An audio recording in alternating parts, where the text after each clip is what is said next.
తెలంగాణలో ఇందిరమ్మ గృహ పథకం ప్రారంభోత్సవంలో మంత్రి జూపల్లి సంచలన వ్యాఖ్యలు చేశారు. కాంగ్రెస్ పార్టీ తన సొంత పునర్నిర్మాణ అవకాశాలపై అనిశ్చితి కారణంగా హామీలు ఇవ్వడం మానుకుంటానన్నారు.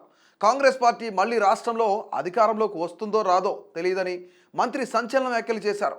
ఆదిలాబాద్ పర్యటనలో ఉన్న ఆయన బోధ్లో పలు అభివృద్ధి కార్యక్రమాలకు శంకుస్థాపన చేశారు. ఈ సందర్భంగా బోధ్ను రెవెన్యూ డివిజన్గా ప్రకటించాలనే డిమాండ్పై ఆయన స్పందిస్తూ మంత్రి జూపల్లి షాకింగ్ కామెంట్స్ చేశారు. రాబోయే ఎన్నికల్లో తాను గెలుస్తానో లేదో తెలియదని, ఒకవేళ తాను గెలిచినా కాంగ్రెస్ పార్టీ అధికారంలోకి వస్తుందో రాదో తెలియదని కామెంట్ చేశారు. అందుకే ప్రజలకు తాను ఎలాంటి హామీలు ఇవ్వబోనని అన్నారు. అయితే మంత్రి జూపల్లి కృష్ణారావు మాటలు విన్నా అక్కడున్న వారు ఒక్కసారిగా షాక్కు గురయ్యారు. 10 ఏళ్ల తర్వాత అధికారంలోకి వచ్చిన కాంగ్రెస్ పార్టీకి ఇదొక పెద్ద తలనొప్పిగా మారింది. ఎమ్మెల్యేలు, మంత్రులు ఇలాంటి కామెంట్స్ చేయడం వల్ల అసలు అధికారంలో ఉన్నారో లేదో తెలియని పరిస్థితి.